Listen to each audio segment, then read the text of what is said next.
Hello everyone, welcome back to my channel and to another review and my second Kill It With Fire review of the year. I'm just really pushing this stuff out. I'm actually, since I've been making minor adjustments to how I do things, I'm not doing written reviews anymore and I'm not focused on trying to wear makeup all the time, and cutting out those two things has made me a far more productive person. It's actually really great. I'm just able to record more videos and edit. I have more time to edit and put stuff up. So January is good content month. Today I'm reviewing the Banana Splits movie. I have conflicting feelings about this in the sense of, one, I hated it, hence the Kill It With Fire review, but two, I'm so happy that I saw it because as I was compiling my worst of 2019 list, I didn't have much there. I was like, oh wow, I didn't actually hate a lot of movies in 2019. I'm like, I need to fix this. I need to find something bad to watch. And I knew that my buddy Dan, who co-hosts the Golden Ticket podcast with me, which is my companion podcast that is both here on YouTube and also on iTunes and SoundCloud, where we break down the lettuce? Let's break down some lettuce, shall we? Where we break down the latest episodes of my Are You a Movie Oracle movie trivia game show. And a while back, Dan on his YouTube channel, oh my god, I can't talk today, movie channel, Movie Talk with Dan Jensen, he saw this movie and then he even made a little short film about how traumatized it left him, which is brilliant. I will leave a link to it down in the description box below. Please go and see it. It's freaking hilarious.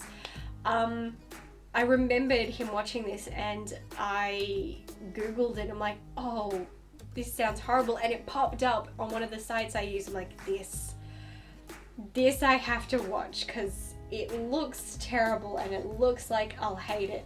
And when did you know that I did?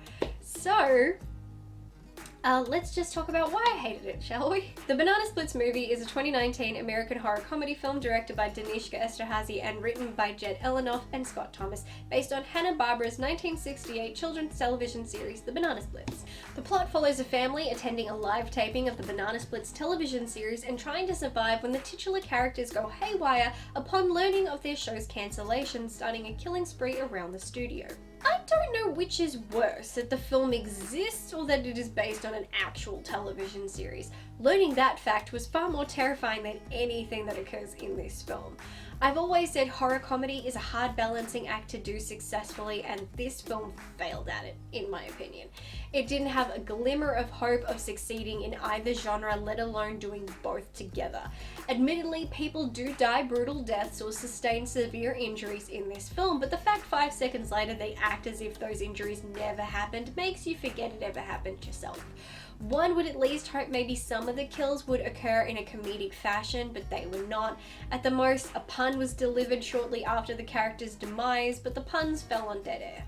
At first, as I began watching this, I thought most, not all, of the acting was rather good, which surprised me given the nature of the film, but these good performances were short-lived. Not only did it take 40 minutes for insanity to ensue, but by the time it did, all the performances turned to crap.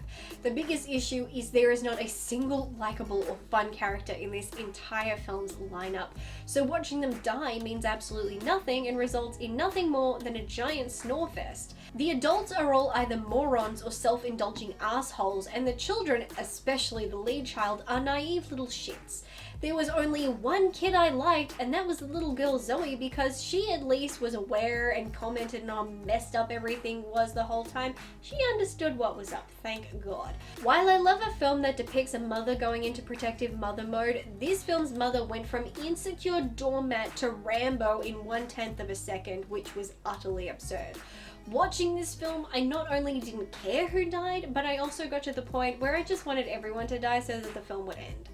We have one character who goes completely off the deep end into full-blown insanity, which again makes no sense and is not at all funny, mostly because she was another annoying as hell character who I wish had died. My biggest gripe is with the plot itself. Going in, I thought this was going to be about grown people in costumes going on murder sprees because they got fired, but no, it's about robots going on a murder spree because they got fired. These robots weren't made by Skynet, for crying out loud, just some dude in a basement, an unhinged dude at that, who I have strong suspicions never completed an IT or engineering degree. Robots can't think for themselves or feel emotions, but in this film, they are furious that their show is ending and want the show to go on forever, and are kidnapping children so that they have an audience. Mind you, they're forcing children to watch them torture the VP of the studio. What fantastic role models they are. Had the characters been humans in costumes, I might have somewhat enjoyed this, believing that to be a logical story. You play a character for so many decades to only have it come to an end, of course you'd snap. But instead, we have robots. Murderous robots mean nothing, and their actions in turn meant nothing to me. I think Danishka Esterhazy is a terrific director. I just recently watched her 2018 film Level 16 and loved it. Thought it was a brilliant piece of work that showcased both her writing and directing skills. This film is a whole other kettle of fish. Esterhazy excels at thrillers, so I do believe had our killers in this film been human, she could have done a lot more with them. I'm surprised critics praised this so highly, but that's how movies work. For me, however, all I can say is that this film is senseless, mindless, boring garbage that was predictable in every way, shape, and form and had me so bored I nearly fell asleep. In any other situation, I might have been rooting for everyone to die the whole time, and while I thought it briefly, I honestly didn't care. I was just happy when it was all finally over. And that, ladies and gentlemen, and every other gender identity in between on this jury, is why I hated the Banana Splits movie. Because it was shit. It was really shit. Dan won line. He won line. Like I said, I was really surprised to see that it was so praised. Really? I mean, okay, cool. I mean, I know I said that about Dracula, that I was surprised, but I am far more surprised that the Banana Splits movie got such high praise. I mean, of all, like Dracula, I kind of get it. Like, I was surprised, but I get it. This, I don't get it. I'm trying to get it. I ain't getting it. But anyway, I mean, ultimately, if you end up loving a film, that's great. Nobody actually wants to hate a film. I'm guaranteed. I mean, I did technically go into this film hoping I'd hate it for the sake of a list, and I was very pleased to find out that I did. Yay! So, in that sense, it made me happy, and so that's a good thing. Yay!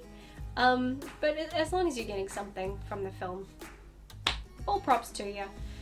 But that is enough of talking about banana splits. I may never eat a banana split after this. I mean, I don't eat banana splits on any time of the day, but now I may never add them into my diet. Not that my diet needs that, but anyway, if you have seen the Banana Splits movie, then please comment down below, tell me what you thought about it, and I will catch you in the next one. Thank you as always to my fantastic patrons. You are amazing, and I will catch you later. Bye!